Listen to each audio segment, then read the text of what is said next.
Nos encontramos en la sala museo de la Villa Romana de la Vega. El ocio y el negocio se encontraban en estos espacios. Había una zona destinada para los nobles y luego otra para los criados. Se traen al campo también los lujos. Por ejemplo, los mosaicos. De esa presencia de visigodos en este lugar tenemos algunos enterramientos. Este puente, como veis, tiene un trazado horizontal en su superficie, que esa es una de las características de los puentes romanos. Este yacimiento, como todos los yacimientos arqueológicos, tiene un valor intrínseco. Que pertenecen a una pastora de...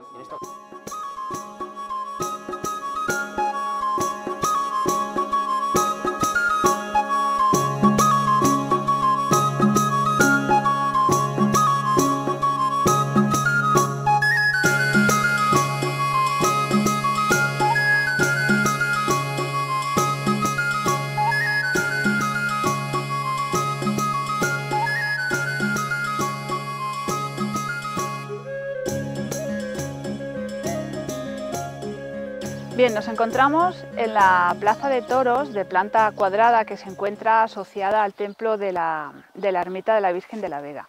Esta asociación de plazas de toros a templos campestres es bastante frecuente en los pueblos de nuestra comarca.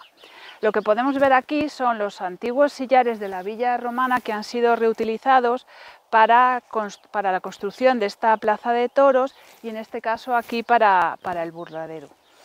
Esta asociación de templo y plaza de toros empezó a ser bastante frecuente a partir del siglo XVII. En nuestra comarca lo tenemos, pues, por ejemplo, aquí en Piedrahita, también en la ermita de Nuestra Señora de las Fuentes, en San Juan del Olmo, en Medinilla, junto a la ermita de la Fuente Santa, y también lo tenemos en el Losar, en la ermita de la Concepción. Este tipo de plaza de toros se utilizaba para hacer tanto corridas de toros como representaciones teatrales que tendrían lugar en el momento en el que aquí se realizaría la romería a la que vendría mucha gente de pueblos de alrededor y aquí se congregaría pues mucha gente para que tuviera lugar ese acontecimiento. A partir del siglo XVII fue cuando se empezaron a utilizar, si bien alrededor de 1753 el obispado prohíbe la financiación, prohíbe que las cofradías financien este tipo de representaciones, porque las consideran paganas y las consideran populares, aunque las plazas de toros se siguieron utilizando en fechas posteriores a esa prohibición. Buenas tardes, soy Rodrigo y os presento la ermita o santuario de la Virgen de la Vega. Es el icono de más devoción de todo el Valle del Corneja, ya que en él habita la imagen de Nuestra Señora la Virgen de la Vega. Aparentemente es un templo, una ermita, con una construcción muy simple, pero lo cierto es que ha pasado por varias construcciones. Es complicado saber a ciencia cierta pues una datación. Lo que sí sabemos es que ha tenido tres fases: la de la nave central, que ocupa pues unos metros de aproximadamente 16 metros y medio de largo por 10 metros de ancho, lo que conocemos como el presbiterio, donde se encuentra el retablo y la imagen de Nuestra Señora, y por último el camarín, gran preciado por los piedrahitenses. La datación más concreta que tenemos es en el lado oeste, que aparece en 1714, seguramente de la última modificación. Tiene varios accesos. El principal, que está sostenido por unas antiquísimas columnas, es la cara al sur, justo enfrentado al pueblo de Piedrahita. Hay que decir que nos encontramos en el centro, concretamente en el centro del Valle del Corneja, aproximadamente a unos 90 metros de distancia del río Corneja, que baña este valle. Por otro lado hay otra segunda puerta, la puerta de Poniente, que es receptora de todos los visitantes para rezos cuando la ermita queda cerrada. Una vez en el interior del santuario nos ubicamos en espacio y tiempo y vemos las tres construcciones de esta ermita de la Virgen de la Vega. Nos encontramos con una iglesia de una sola nave, con unos muros bastante separados que están solucionados en su techumbre, en su cubierta, por una cubierta propiamente dicha de par y nudillo, un artesonado que nos viene de ese arte mudéjar, en este caso data aproximadamente del siglo XVI, con una decoración que ha sido seguramente modificada a lo largo del siglo XVIII. Estas cubiertas de par y nudillo es una sucesión de la de hilada, y lo que hace es que esos pares y esos tirantes puedan sujetar y no se vengan abajo los mismos apliques. Además, todos los estribos y demás partes de este artesonado están profusamente decorados. Sobre todo en los tirantes podemos destacar en los perfiles la decoración de rombos y en el papo la decoración cuadrangular. La parte del presbiterio que veremos a continuación está decorada sobre todo por unas molduras octogonales con decoración de aspa, que veremos que son en color blanco y negro. Respecto a la decoración interior de este santuario de la Virgen de la Vega, destacamos 3 obras pictóricas. Las 3 pueden venir seguramente de la escuela castellana de los últimos años del siglo XVII, y son un San Agustín, que está enmarcado en un interesante marco barroco, pintado y policromado además dorado. Se encuentra en un estado un poco de deterioro, pero bueno, es un llamamiento también a que hay que respetar y consolidar todo el patrimonio sacro que nos queda en Valdecorneja.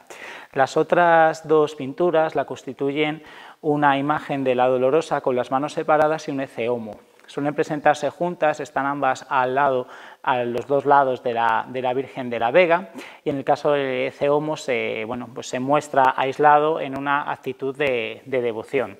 Es una muestra más también de esa escuela que viene traída por Tiziano en esta obra nuestra de Piedrahita, con una pincelada más suave, ¿no? y un poquito menos trabajada. La nave central se comunica por un gran arco de medio punto con el presbiterio o capilla central, y es aquí donde encontramos el altar y el retablo dedicado a la Santísima Virgen de la Vega.